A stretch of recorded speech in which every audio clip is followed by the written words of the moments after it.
Well, we continue to get reactions on the judgment of the child rape kingpin Gerhard Ackerman, who has been found guilty of rape and possession of child pornography. He was charged alongside former acting judge Paul Kennedy, who has died by suicide following his arrest.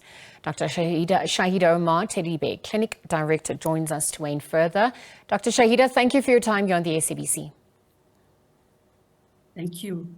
It's been a very long and grueling day. Perhaps we obviously heard that judgment handed down, and we await sentencing.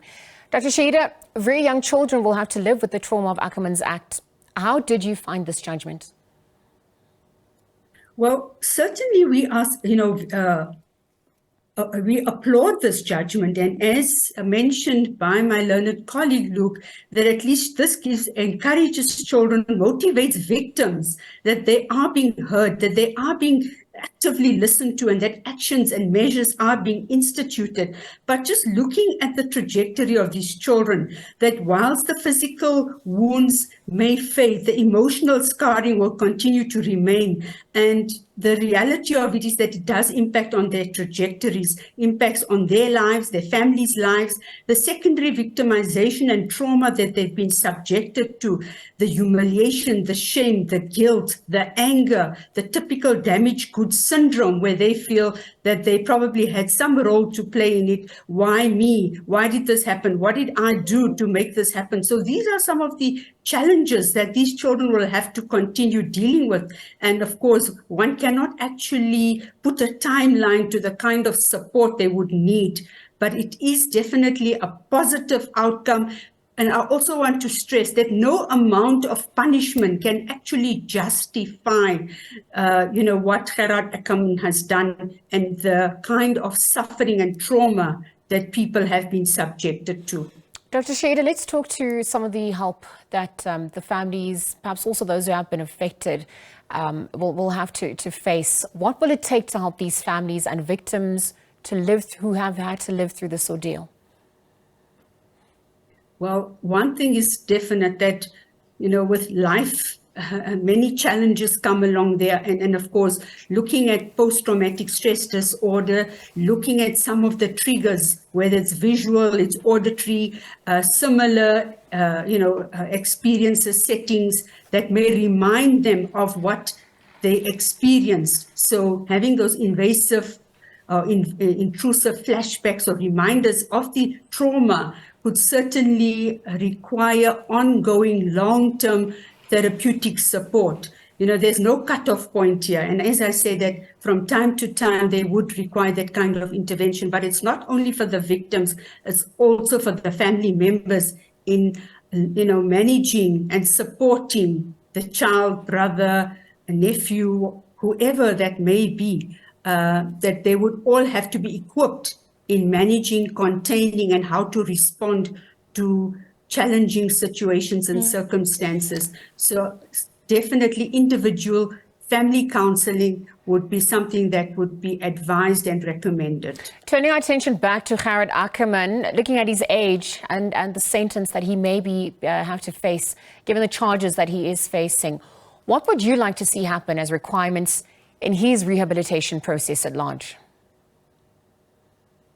Well, if we look at the requirements, certainly that working through his own issues, I know they're looking at a psychiatric evaluation, but impulse control, anger management, addressing relapse prevention, sex and sexuality, addressing a lot of issues around his lifestyle and working through his own childhood, and most importantly, developing empathy and acknowledging responsibility for his actions, something that often perpetrators are always denying, and the lies and the inconsistencies and the discrepancies in his stories is something that needs to be dealt with, where he needs to also looking at making a concerted effort to apologize to all his victims, where if they request, that victim offender mediation, that they allow that platform to question him and to confront him and for him to respond appropriately and adequately.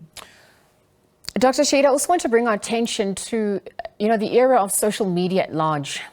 perhaps also looking at the tools available for parents, children, and members of society. What could parents or caregivers do to assist their children with the necessary skills to respond to issues of catfishing, sexting, sextortion that seems to be pervading society at this point, perhaps as we also look at the broad implications thereof?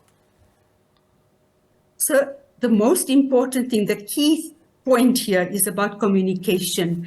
We know that, the internet opens great opportunities, but it's about, again, ensuring that children are aware. The awareness raising is key, and communicating with children on a daily basis, making them aware about online predators, talking about, like you mentioned, the sexting, the sextorting, the catfishing, that they are actually aware of these dangers, the risks, the online risks. There are lots of opportunities for enhancing their educational and academic opportunities, but at the same time, the risk factors are key, and parents need to be aware of who their children are communicating with, but also to engage with them, because the more they engage with them, they're creating a platform of permission that the child knows that they can reach out for any support, and also share the experiences of children and other victims who have gone through this kind of trauma, so that the more information they have, the more in control the children will be, the more they will be able to make informed decisions and be aware of risks that are lurking out there and potential predators that are waiting to strike on vulnerable children.